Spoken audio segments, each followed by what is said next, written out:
Good afternoon, everyone. My name is Simon Murphy. I'm the Business Lincolnshire lead for the Peer Networks programme. Welcome to the April episode of the Business Lincolnshire live show. The whole aim of this monthly live show is for us to engage with businesses across Lincolnshire, share the support programmes and financial support which is available, and highlight the different sectors across the county and to answer questions you have as business owners. We will also have a diverse range of guests joining us on the show to give their insight into modern business growth. So how do you get involved? It's essentially through the live chat function that you will see on your screen. Remember, if you want to engage with us and send messages live, the best way to do that is through the event chat on the LinkedIn event. But you can also do so through commenting on Facebook or the YouTube channel. So feel free to get involved. This week's show, we'll be focusing on the fantastic Peer Network programme, how you can get involved with it and the benefits of going through the weekly sessions. I'll tell you a little bit about the Peer Network programme. I won't steal the thunder of our guests that are coming up, but the programme aims to encourage collaboration between Lincolnshire SMEs and allow them to work together to solve the challenges that they face on a daily basis as business owners. Experienced facilitators help them build a supportive network to strengthen their organisation and to improve performance. Business Lincolnshire have taken a sectoral approach to doing that, and networks are available in a number of different industry sectors, and just a few of those you'll hear a bit more about later are manufacturing, health and care, agriculture, the charity sector, rural businesses and visitor economy. To date, from November 2020, almost 200 Lincolnshire companies have been through the Peer Network programme, which is fantastic, and they've been supported through that journey. We've had exceptional feedback, and outcomes have been demonstrated across the board. And we're excited to say for 2021 and 22, we will be providing another 20 cohorts of 11 participants. That's 210 SMEs, which will be going through the programme. We are going to be joined today by some great guests, as I said. Mike Epton and Russell Copley are two of the facilitators from the Peer Network programme, who will discuss a little bit about how they've delivered the programme and what to expect. We will also be talking to Derek and Richard, who are two business owners who have been through the programme, who will share their honest opinions on the benefits of it. We've had a number of questions sent in also about the Peer Network programme that we'll answer throughout the show. So let's get started. I'd like to introduce Mike Epton, who will talk a little bit about how the programme works, how he's delivered it and how to get involved. Well, thank you, Simon, and good afternoon, everybody. When we first got involved in the first round of Peer Networks back in November last year, we were very excited about it because we've been delivering high-level management training for nearly 20 years. And one of the things we always noticed, and it really stood out for me, was that business owners and senior managers got just as much from talking to each other out of a program as anything the trainers sometimes had to say. So just from our first-hand experience, we thought that getting groups of business owners together to discuss their issues within a group format was a really good idea. And having run 5 of these groups in the last 3 months, I have to say, we've not been disappointed. It's been absolutely tremendous. So unlike networking, as you perhaps would understand it, a peer network is not an opportunity to sell to other people or indeed be sold to. A peer network is a group of, in this case, 11 business owners who come together on a regular basis to meet with the help of a facilitator and discuss various issues that are relevant to them as a business owner in their particular business, as well as each other. So this could be, any range of issues. It's up to the businesses that are in the cohort to decide which issues they choose. So it could be some of the biggies, maybe COVID, the restrictions and recovering from that. It could be dealing with the EU exit and the issues surrounding that. We're told we're going to have to deal with consequences of both further down the line. How are we all dealing with that? But it doesn't have to be the big things. Climate change as well, we could add to that list, but also the more immediate problems like finance, HR, sales and marketing, innovation, productivity. The list just goes on and on, really. But the important thing is that they're there to discuss your issues, each other's issues, and achieve actionable results as a consequence of having received that support. So what is it? Well, basically, it's you meet together for 18 hours in total. Now, this could be 9 lots of 2 hours. It could be 6 lots of 3 hours. It could be spread over 9 months, 10 months. It's really down to the group. They decide how frequently they meet and for how long. You have to remember this is a meeting that's for the group. The facilitator is there to facilitate, not to tell everybody what to talk about or when to meet or how long for. So it's 18 hours of meetings over a period of time. And in addition, each participant will receive 3.5 hours of one-to-one support. This can be either in advice, coaching, or in some cases, some additional training. It's really there to help you as the individual participant put into action the points that you've learned or taken on board from the different meetings. So how does it work? Well, primarily, peer groups are a powerful learning experience, but this isn't training. Neither is your facilitator or a referee. We work within a context that's called action learning, which isn't training. It's just a structure and a form which allows us to structure the discussion of the issues that you bring to the table or the meetings that achieves an actionable outcome at the end of it. So essentially what we would be doing, we'll be asking each of the participants if they have issues they'd like to discuss or opportunities they would like to discuss or problems they would like to air and get support. And you as the other participants would then ask more detailed questions of the person presenting the issue. And through the process of asking questions and answering these and seeking each other's experience and advice, we hope that the person who brought that issue will achieve an actionable outcome, something they can go away and actually do something about. And that's where the action bit comes from, the action learning. And the action learning, of course, is based on the fact that we all learn better by doing actions rather than just reading something from a book.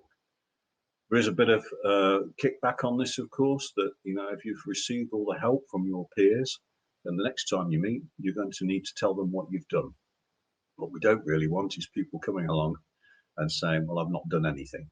So that's really what that's all about. And that's where the one-to-one support comes in. That will actually help you action your point, embed the things that you've taken away from that. So who's it for? Well, primarily, you need to be an employer with 5 employees. That can include the owner manager. You need to be turning over £100,000 a year and need to have been in existence for at least a year. We will match you as best we can with other businesses of a sim where you're going to get a good balanced discussion, but they could be all different sizes and they could be from all different sectors. Again, we will try and match the groups so that they can work well together. What we wouldn't do is put you with a competitor, for instance. And really, at the end of the day, after initial introduction and getting to know each other, it's up to the group to decide how they work and how they proceed. So what makes a really good peer network? Well, first of all, it helps to feel among friends. And I have to say that the groups that we've done so far, that has very much been the case, as people have really felt a part of a group and engaged with their fellow business people and really taken to helping them out and taking on board the advice and support that they've given. Secondly, it helps if everybody respects the fact that all discussions are confidential. As I've already said, we wouldn't put you in a group with a competitor unless, of course, you are already on friendly terms with them. You might be quite happy. A good group, everybody understands that the group is run by the businesses for the benefit of the businesses in the group. This is part of the government support for companies coming out of the COVID and the Brexit era. And part of that is helping each other and getting that mutual support and guidance along the way. So important to understand as well that the participants set the agenda. Again, it's not the facilitator, it's not there to instruct or tell you how to do things, just to help you get the most out of the experience and help you embed the learning. And it also helps, of course, if everybody comes to the meetings understanding that a high degree of mutual respect and trust is needed. So just to wrap up, so far we found that it's been a highly rewarding and enjoyable experience for the businesses that took part in what I have to say has been extraordinarily challenging circumstances with trying to deal with lockdown and EU exit issues along the way. But the support we've seen has been excellent, and we very much hope that you'll be able to join us to continue this tremendous program. So that's all I have to say. Thank you. Back to you, Simon. Thank you very much, Mike. I do have a couple of questions which have been sent in to us, which hopefully you can help answer. The first is from someone who's a little concerned about sharing sensitive information and data as part of being involved in the program, and how wants to know how that would be managed. Well, I'd ask you not to give any sort of commercial secrets away, but generally speaking, there is an understanding, there is a charter which we would ask everybody to sign up to or acknowledge, and one of the aspects of that is the one of confidentiality. What happens in the group stays in the group, in effect. And really, for a lot of people, it has been said in the previous groups that I don't want to wash my dirty linen in public. If that's the sort of confidentiality we're talking about. But of course, people have ended up talking very extensively about commercially sensitive information. And in every single case, the group has been respectful of that. But if you're concerned about sharing sensitive information, the answer is don't do it, because it's supposed to be enjoyable, not a nerve-wracking experience. Thank you. I'm sure that's answered the question quite comprehensively. The second that I've been asked, which you can help to answer, is what would happen if I miss a session? Would I miss out on anything? Would I be behind? No. We do ask people to sign up for and commit to the whole program, but we do understand that as business owners, this isn't always possible. Sickness, holidays, work pressures all take part, but each session is a distinctive discussion which will tackle usually 2 to 3 issues throughout a single meeting. So you can always catch up by talking to the other delegates. We will record sessions if you would like us to, so you can catch up. But of course, it's not always something that people have time to do, is watch a 2 to 3 hour recording. But no, there's no penalty for missing a session. But obviously, the session's there for your benefit. Okay, thank you very much, Mike. It's really helpful to give us that general overview of the programme and what participants can expect to get from it. If I may now, I'd like to bring in some of our other guests. Firstly, Russell Copley, who is one of our facilitators, who's been delivering the programme for us in the past year. Also, Derek Denton and Richard Moore, who are business owners who have been participants in the programme over the past year and have benefited from the support that it offers. And I wanted, first of all, to give Russell an opportunity just to give us a little introduction about his role in facilitating and delivering peer networks and how he's found that. Thanks, Simon. Good afternoon, everybody. So we are a business development project management consultancy. We had the contract in the last year's programme to deliver 3 of the peer network cohorts. Unlike some of the others, ours were deliberately cross-sector, so there was absolutely no danger of you bumping into a competitor within the group. 2 of our cohorts were mixed gender, but we thought it would be quite interesting to see if business owners in Lincolnshire wanted to have a female-only cohort, and that worked really, really well. So in the new programme that's just about to start, we've got 2 cohorts, both again cross-sectoral. One will be mixed gender, one again will be female-only. It's interesting, when you talk to female business owners, half of them say, the last thing I want to do is be in a room full of other women. And the other half say, absolutely, being able to share my experiences, my unique insights with peers who understand some of the gender issues has really helped. So I think by giving business owners that opportunity, it's really good. A bit like Mike, the outcomes of our cohorts has been exceptionally positive.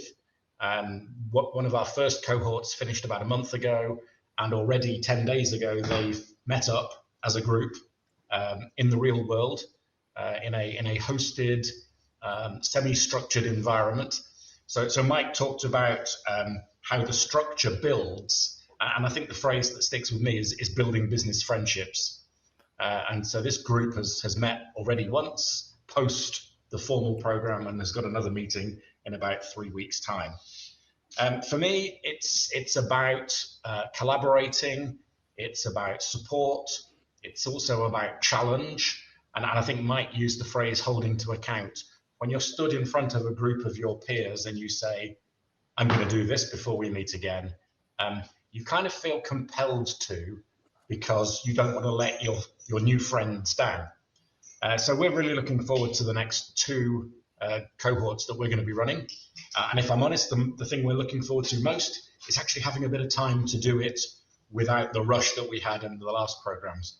As I'm sure Mike will echo, the last program, which started in November, had to be finished by March, which when you're trying to build up, recruit, educate, and then run sessions was quite taxing, but it's something that worked really, really well. Back to you, Simon. Thank you very much, Russell. I've got a couple of questions which have come in, which I think maybe you might be able to help with. We've been asked about the one-to-one support. How does that work, and how did it work from your perspective as a facilitator? Okay, so as part of the commitment from the program to the participants, in addition to the 18 hours of workshop content, every participant is entitled to at least 3.5 hours of one-to-one support.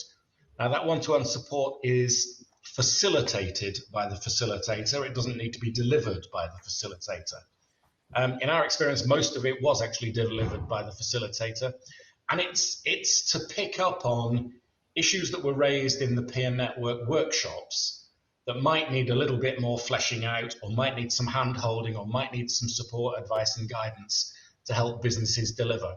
So by way of example, in the cohorts that we ran last year, somebody wanted some specific support around funding applications. And through the discussions in the peer network, we'd identified a source of funding that this particular business owner could tap into. And by using some of that one-to-one support, we were able to support him in developing a funding application and getting a funding application done. And one of the other areas that was really successful in the other cohort that I personally managed or facilitated was around business introductions.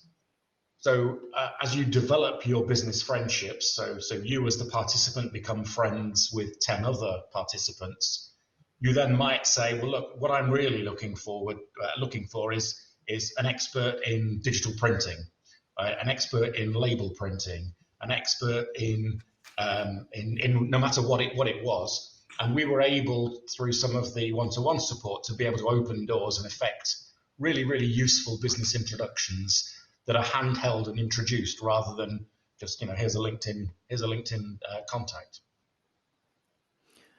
Thank you, Russell. Really helpful. If I may now, I'd like to bring in our 2 other guests. Perhaps we can start with you, Richard. Just really to tell us a little bit about your experience of being involved in the programme, and how it felt to be involved, and the benefits you think that you've gleaned from being a participant.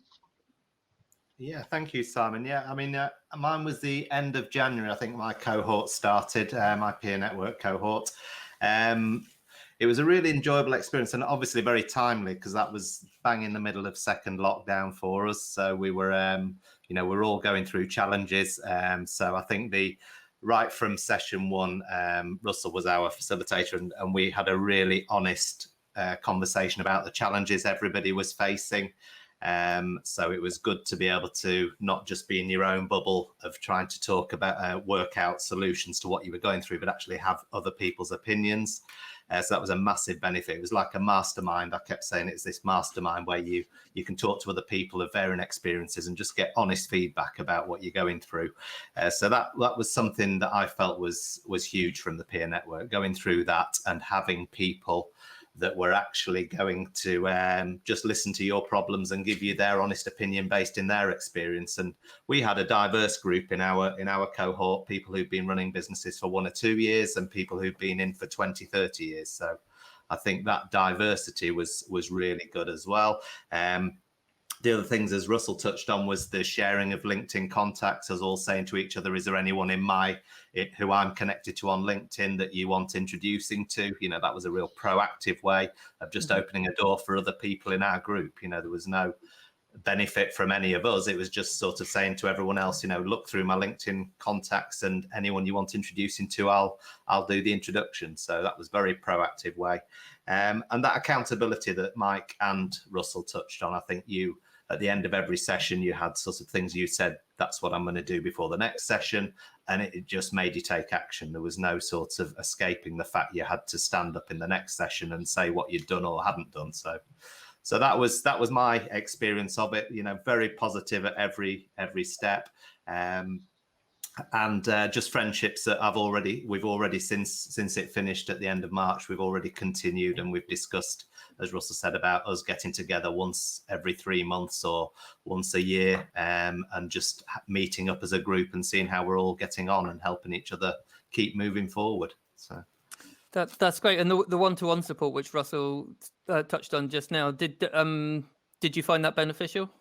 Yeah, it really was, because there were a couple of things that that I hadn't really anyone else to talk to about, and I was going through at the time that I just Russell pulled out of me, and we really dug into the different areas, a lot of the suggestions that came out of that one-to-one support we actually actioned in my business, and we've just accelerated our growth in the last few months. It's busier than it's ever been in the 6 years we've had the business.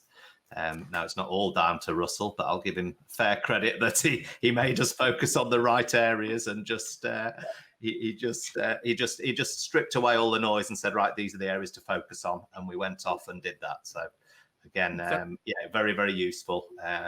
And you felt, that you could just bare your soul. It wasn't something that you felt was going to ever be shared with anyone else. So again, it's just useful in business to have that sort of forum to be able to do that, isn't it? So.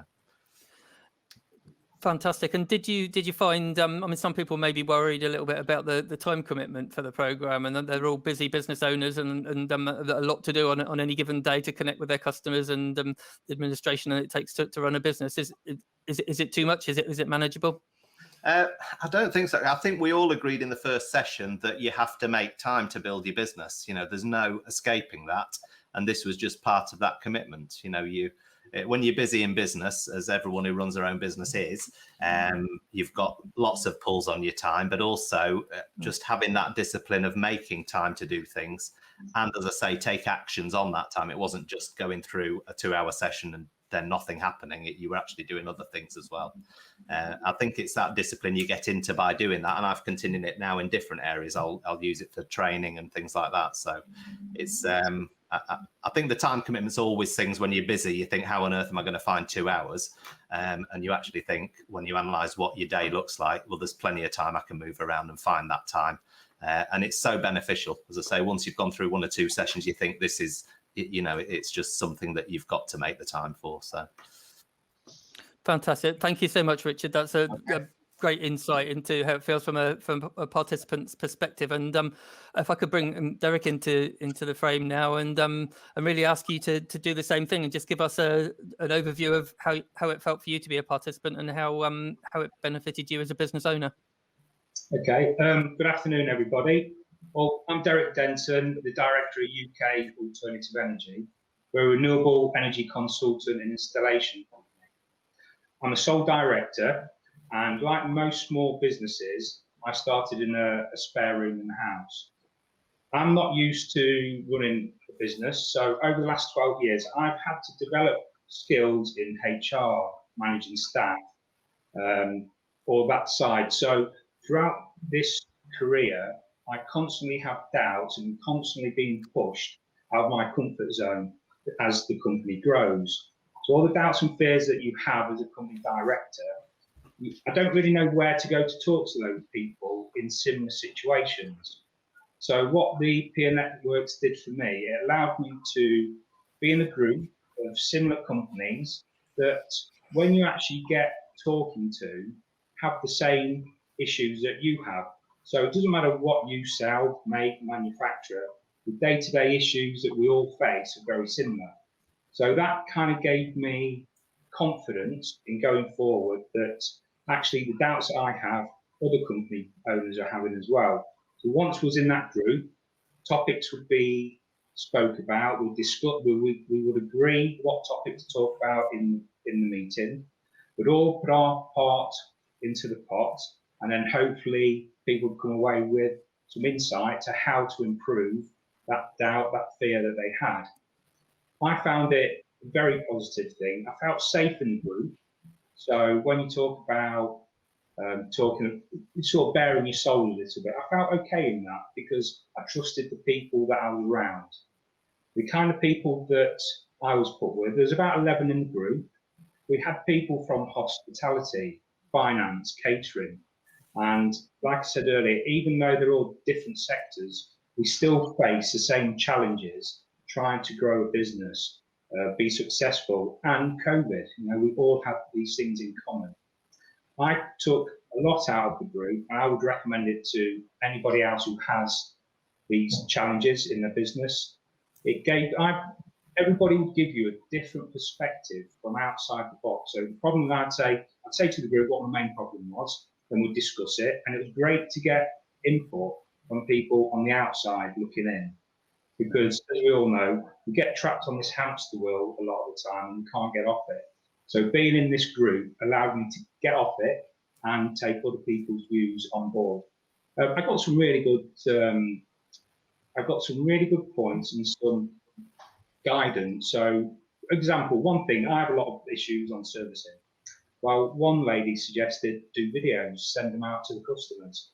I've started doing that now, and as a result of that, I'm not on the phone for 20 minutes trying to help the customer. It's a click of an email, send the video through, and it solved that problem. So I actually got quite a lot of benefit personally, which I will take into my day-to-day business, and it's helping me make those improvements that at the beginning of the PNX work were big issues. Now they've kind of helped me solve them. So I benefited a lot from that. And I think the other people in the group also benefited from how I benefited from talking about the problems, put it into a group, everybody putting feedback into it. They were all about the same level, same growth. And I think we will continue to keep in contact going forward. I think we were already looking at arranging an afternoon where we can meet up when COVID rules change to keep that relationship going. So for me, I felt safe in the environment. I got a lot out of it. The time, it is difficult, like Richard said, to take 2 hours out of your day when life is so busy is very difficult. I must admit, I couldn't make all of them, but when you pick it up on the next meeting, it's like you've not missed anything. You have a quick group catch up, and then you continue. So for me, it was, I would recommend it to anybody, small business, who have these fears and doubts as a director, as a business owner, you'll benefit greatly from it, and definitely how you go forward. Thank you, Derek. That's fantastic again. And you touched there on sort of the being able to find the time to do it, which is a question I've already asked Richard, but I also asked him about the one-to-one support. So how do you feel that specifically helped you? How did you utilise that part of the support? Well, I had Mike in our group, and I found the one-to-one. What that allowed me to do in the group, you will talk quite openly and honestly. But then when it's a one-to-one, you can sort of just delve a little bit deeper into things that maybe we didn't speak about or get a chance to discuss in the group. So that allowed me to sort of personalise it a little bit more, one-to-one, get the advice from Mike, which again was a great help. So with Mike's one-to-one, with the group's input, it worked. Okay, and just one final question for you. I mean, what would you, I mean, if you were to pick one positive thing that you take away from the program, what would you say that would be that you'll be using in your day-to-day business life now? I think there's more than one thing, but I would say the biggest thing I'll take away from it is really giving myself more confidence, so that when I doubt myself, because I'm pushing out of my comfort zone, taking the business forward, I know other people are in the same position. It's not just me on my own. So then I think about it in a different way, which then gives me like the strength to go forward in a way. So that's what I would take. That'll be the greatest thing I take from Peer Network, is a bit more self-confidence in the challenges that I face. Oh, and thank you. Yeah, the videos. And the videos. The videos are great practical benefit. Thank you very much. Richard, if I could just bring you back in very briefly, can I ask you the same question maybe? So what have you taken as a takeaway from the program? What are you doing differently now?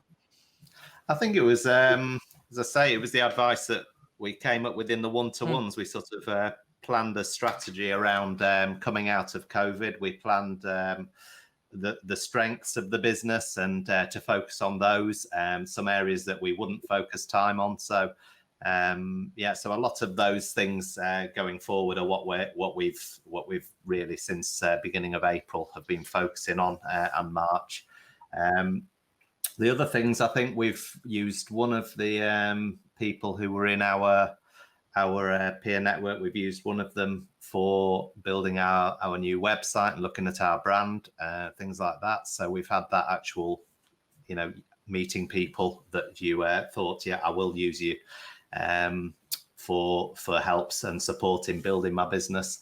I've offered our services to a couple of the others as well, even though it wasn't really networking in that way. They sort of approached us to help them with business growth strategies and helping them with helping them with their own digital marketing side of the business. So, and that was all identified in the sessions. People just saying, "Oh, I could really do with help with marketing, with lead generation, sales and customer acquisition." Some of those things came up in the sessions. So it's just natural that you can, give things, whether you get anything back or not, doesn't matter. You just give as much as you can.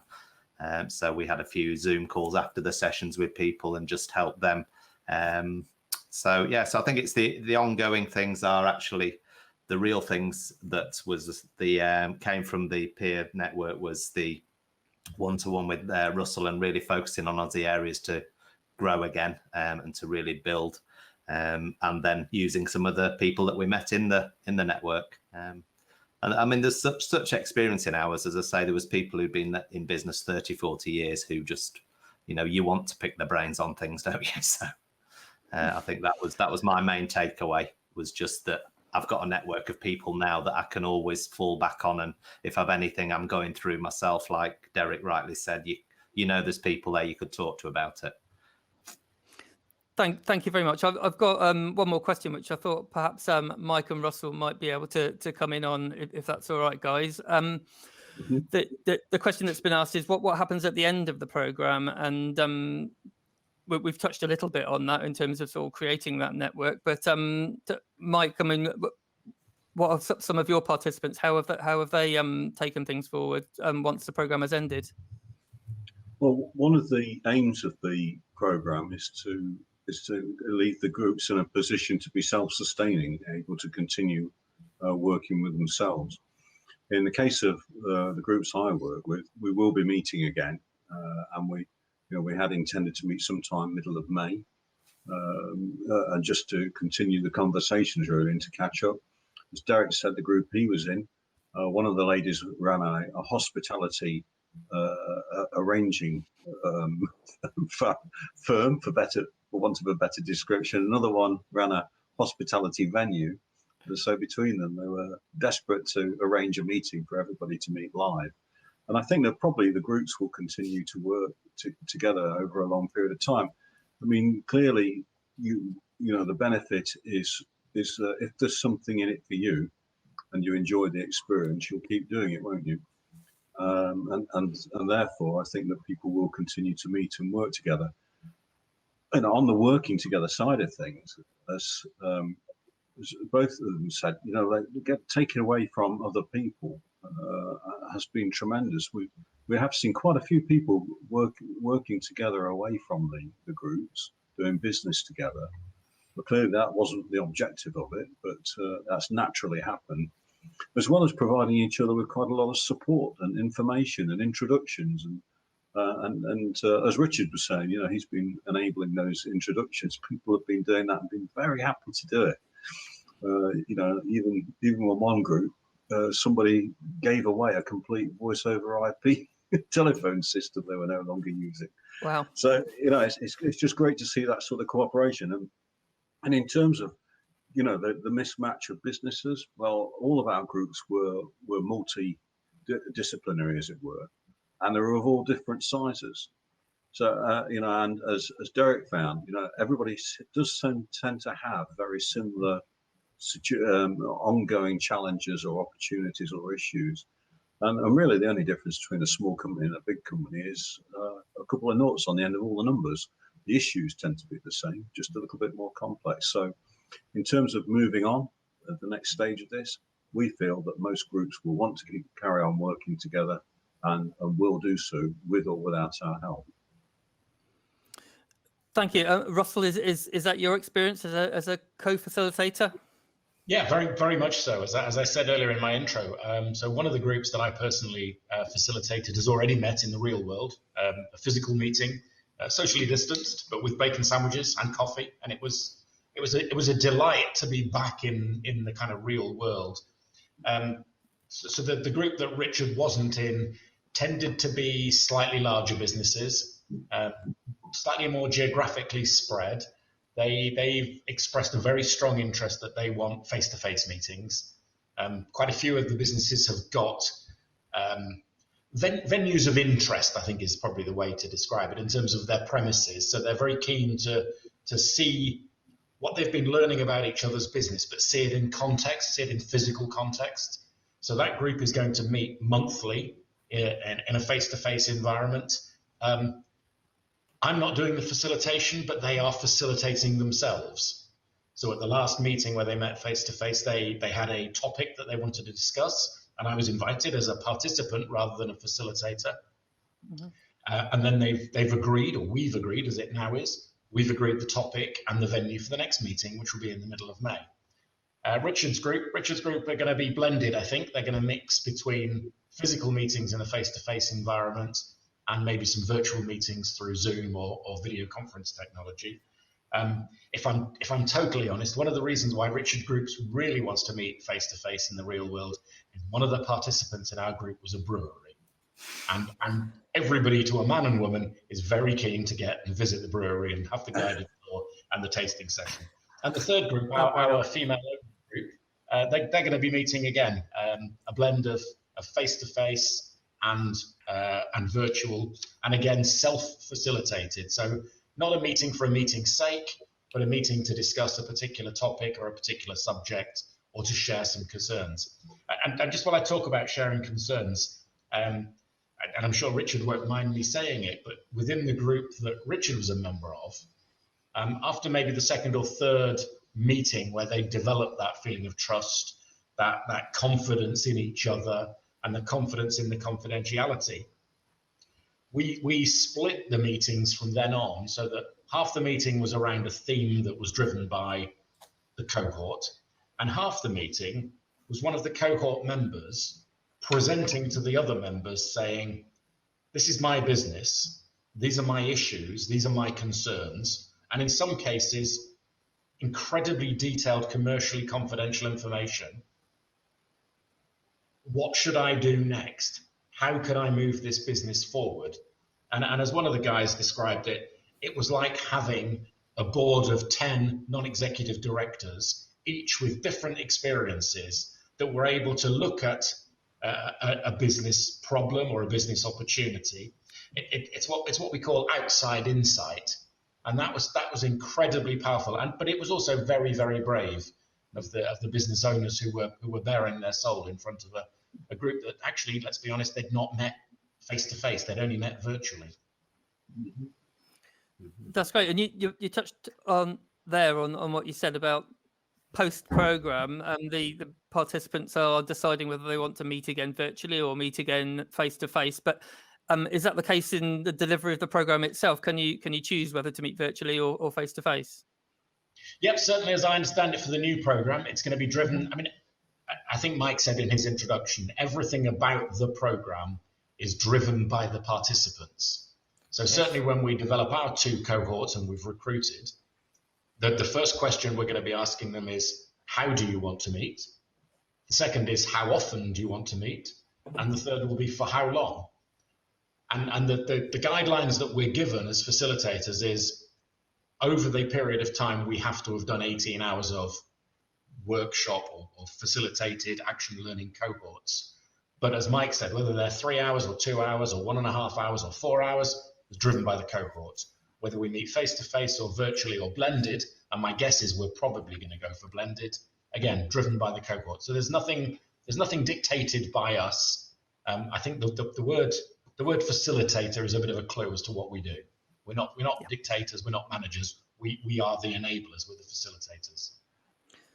Thank you very much. And if I could just ask Rachel, we're just into the last few minutes of our show, so thank you for sticking with us. And I hope you found it interesting. But Rachel, has there already been any other questions which our audience would like to know the answer to?